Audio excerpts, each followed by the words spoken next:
del país y a su vez por qué esta dinámica de incremento del desempleo en el país con el economista Federico Boca. Federico, bienvenido a Tribuna Liberal. Gracias, Carlos, por la invitación. Federico, hemos estado viviendo tiempos de incertidumbre durante todo el periodo constituyente y esto ha generado que gran parte de las inversiones que se iban a dar este año no se den. Lastimosamente hemos vivido un fenómeno natural, un problema de fenómenos naturales de lluvias en el litoral, lo que ha afectado la producción agropecuaria y ha hecho que se incrementen los precios en productos básicos. ¿Cómo tú ves este problema de incremento de precios, sobre todo en este tema de productos básicos, ¿no? ¿Qué debería haber hecho el gobierno o qué debe hacer el gobierno para poder atenuar los efectos negativos de estos inconvenientes? Bueno, Carlos, primero tendríamos que diferenciar lo que es un proceso inflacionario de un aumento del costo de la vida, que puede ser transitorio o permanente, es decir, subieron los precios y se quedaron ahí, no tienen una escalada creciente. Entonces vemos dos fenómenos. Primero, el internacional, ¿ok?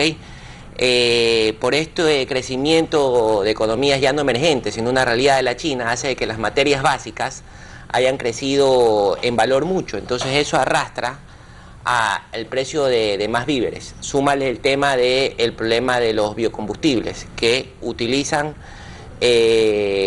lo que antes se utilizaba para el mercado de alimentos, ahora se lo está utilizando. Federico, una pregunta, porque según lo que mencionas, esto más bien debería haber sido positivo para el sector agropecuario ecuatoriano, es decir, que el precio de productos que podemos exportar se haya incrementado, debió haber tenido un efecto positivo, ¿no?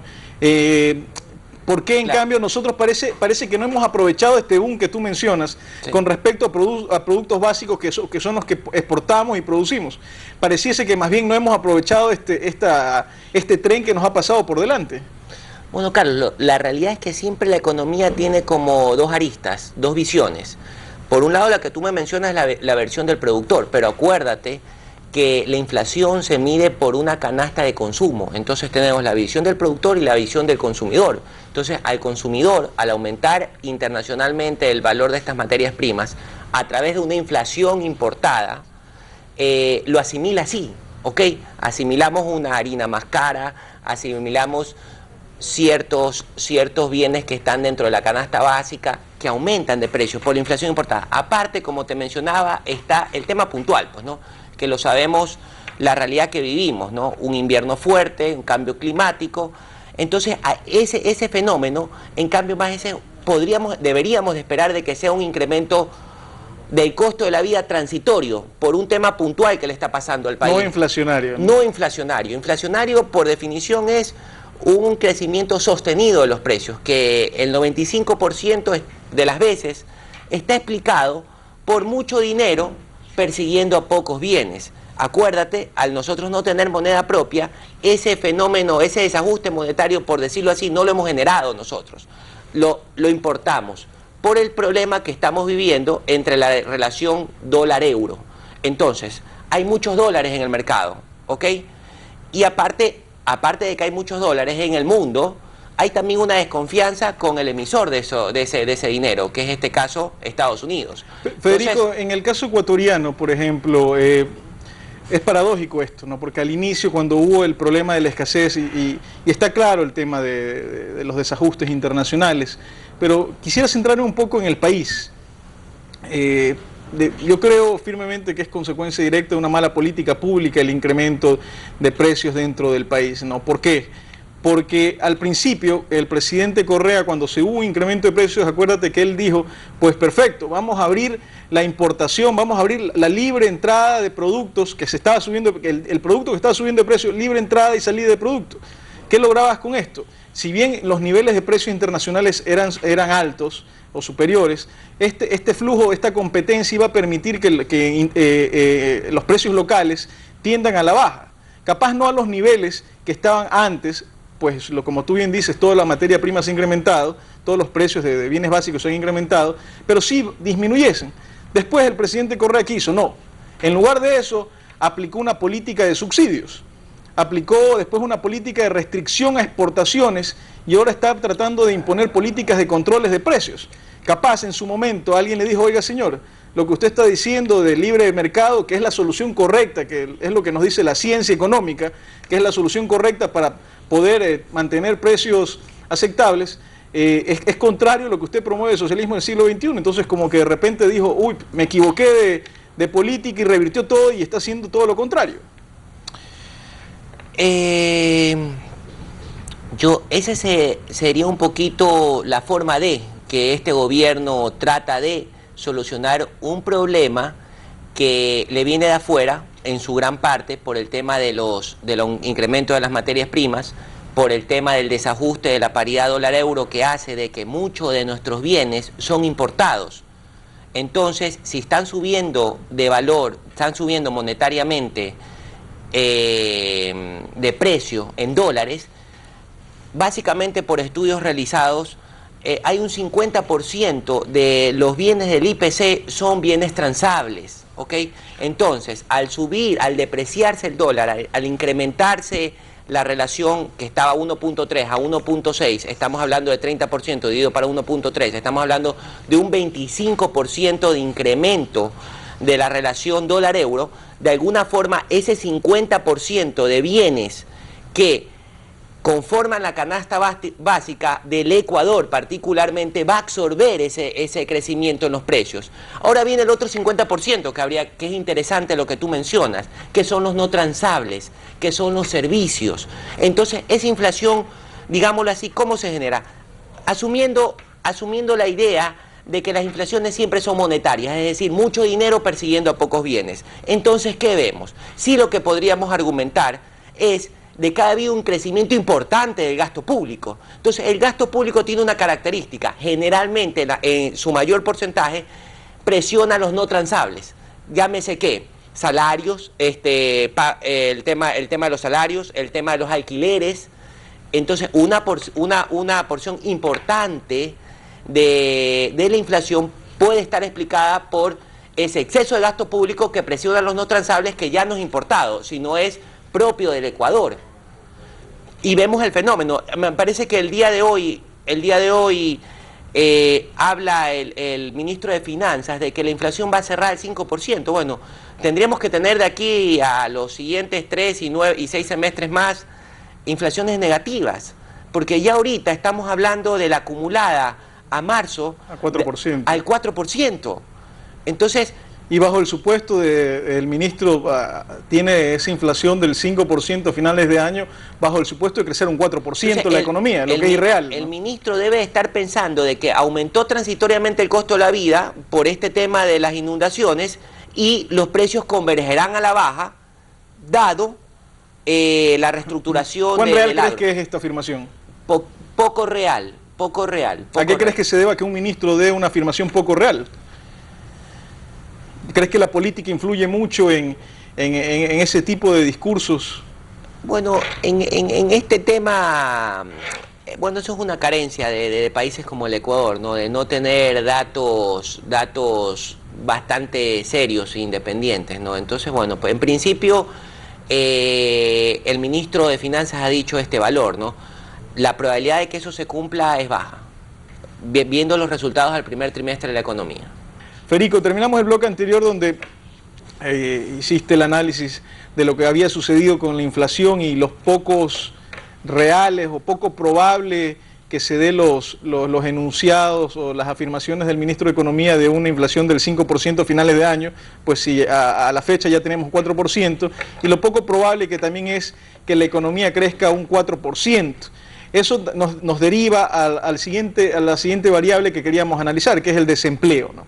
¿Cómo tú ves, dado que igual hace poco acaban de cambiar la fórmula del cálculo del índice de desempleo, por eso ha bajado al 6.5% de 9%, no tenemos un dato cierto o un dato homogéneo largo donde nos permita comparar cuál ha sido la evolución del desempleo, pero lo que nos dice la lógica, lo que nos dice el sentido común, es de que dado que muchas empresas actualmente por las reformas a la eliminación de, por ejemplo, del trabajo por horas, la incertidumbre que ha generado la Asamblea Constituyente y la parada, el stop que se ha hecho, el alto a la gran parte de las inversiones nacionales, nos dice que la generación de puestos de trabajo va a ser muy complicado, muy limitada este año.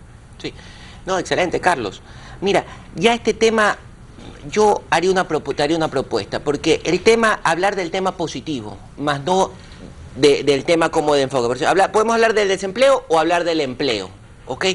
El desempleo ya es histórico, este asunto, de que siempre hablamos de que hay una cifra de un dígito, es decir, menos de 10% de desempleo, gente que no está haciendo nada, está buscando trabajo y no lo encuentra. Lo otro crítico, que ya es un tema también que bastantes analistas lo abordan, y es una realidad, pues, ¿no? El tema del subempleo. Entonces usted dice, bueno, 10%, Estados Unidos tiene el 5%, nosotros tenemos el 10%, no está tan mal.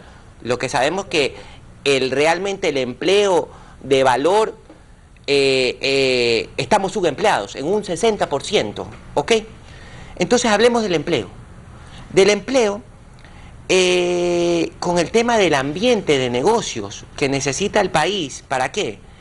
Para apuntalar las inversiones que lo catapulten a un crecimiento más importante, del cual todos esperamos que sea la ruta. Es decir, si Perú está creciendo al 8 o 9%, un vecino nuestro, ¿por qué no nosotros? Perú acaba de crear en el primer trimestre 150.000 nuevos puestos de trabajo. Colombia está creciendo a una cifra igual, 6-7%. ¿Por qué no nosotros?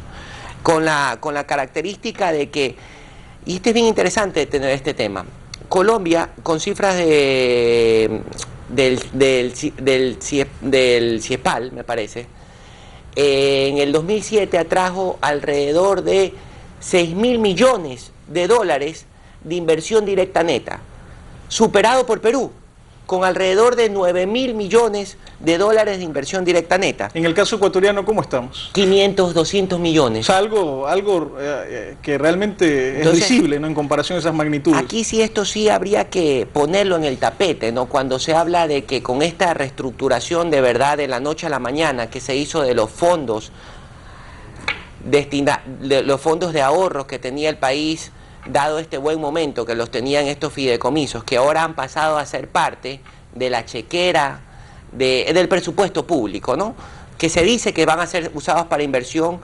y esperemos que así sea. ¿Qué efecto puede tener lo que acabas de mencionar, ¿no?, del tema de haber eliminado una herramienta de ahorro para las futuras generaciones? ¿Qué efecto crees que puede tener en la economía en el largo plazo?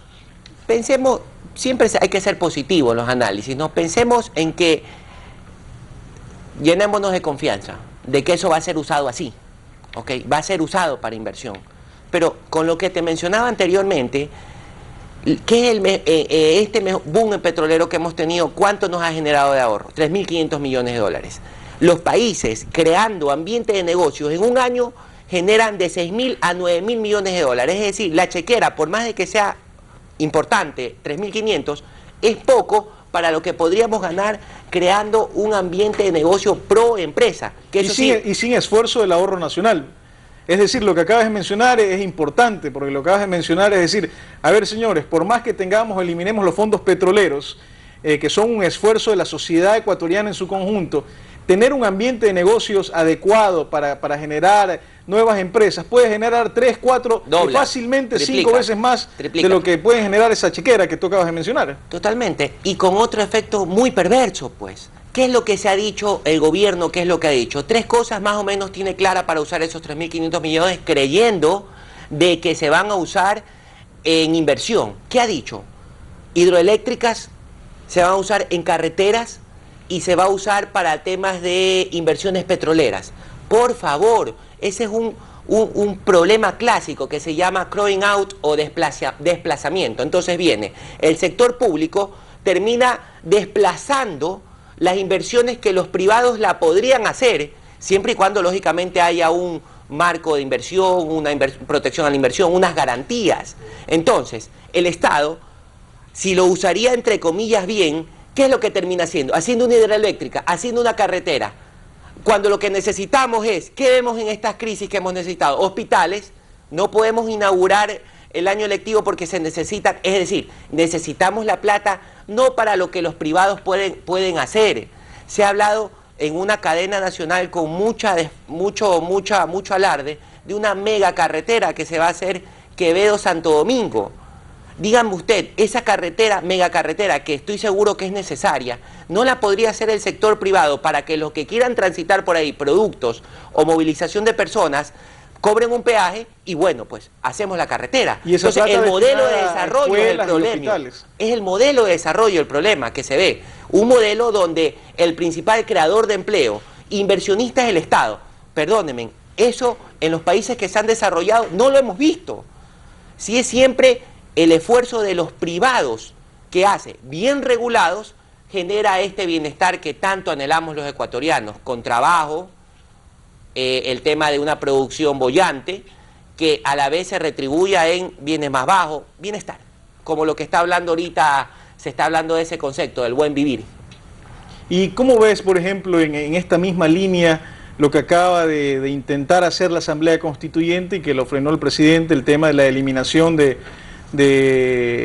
introducir más rigideces a la legislación laboral y la eliminación de las tercerizadoras, la eliminación de los contratos por hora, y hemos visto cómo inmediatamente el efecto es que gran parte de las empresas que no pueden asumir los costos de tener en su rol a gran parte de operaciones que no están relacionadas con su actividad, pues han tenido que separar a personas, y hay muchas de ellas han ya decidido irse a Perú, por ejemplo, o a Colombia, que tienen marcos institucionales mucho más amables con el empleo. Un juego político bien triste para el país, ¿no? Se está usando a la Asamblea, que tiene un objetivo de hacer una carta magna que regule los grandes temas del país. Entonces vemos que parece ser que a través de mandatos se quiere hacer lo que el Ejecutivo debe hacerlo, ¿no? Parece ser de que con los mandatos se están haciendo los pagos de campaña, ¿no? Totalmente descoordinado. Por ejemplo, 3 cosas que totalmente no se han puesto a analizar nuestros queridos asambleístas. El primer tema, ¿cuál es el problema? ¿La regulación o la supervisión? Y 1 o 20 inspectores del trabajo. Es un problema de supervisión. Si la supervisión a simple vista, por ejemplo, en el caso de Guayaquil me parece que hay no más de 40. Entonces, ¿cuál es el tema? Usted puede hacer la mejor regulación del mundo, pero tan difícil como hacer la regulación del mundo es crear los organismos de control, pues. Entonces queremos hacer la mejor regulación del mundo por las mejores buenas intenciones, pero si usted no tiene organismos de control que supervisen esas regulaciones, de nada sirve. Nos vamos a quedar con una linda constitución. El otro tema que no han visto, los asambleístas no se han puesto a reflexionar, es un problema patente de nuestra realidad ecuatoriana, que a nivel académico se estudia también, el tema de propiedad y control. Entonces, usted a traer, realmente este tema es verdad, se ha exagerado el tema de las tercerizaciones, cosas, si usted tiene una telefónica y tiene un call center, eso es parte de la telefónica, del corazón del negocio, ¿no? Pero lo que pasa es que la mayoría de nuestras empresas son empresas familiares. Entonces, por último, si el control, porque se podría desvirtuar por el tema de la sindicalización, si es que no se lo regula también, podríamos entrar a prebendas que no se pueden pagar. Conclusión, entraríamos a 2 cosas que en el Ecuador una no existe, que se llama la reestructuración. Y en Estados Unidos se hace muy bien, que es el capítulo 11 la ley de quiebras. Tenemos el capítulo 11 y el capítulo 7, que es capítulo 11 reestructuración, capítulo 7 liquidación. Entonces, por último, siempre, si ya no se puede, reestructure la empresa. No están creando, entonces le están dando muy complicado, le están haciendo muchas... van a tener que ser Houdini los empresarios, ¿no?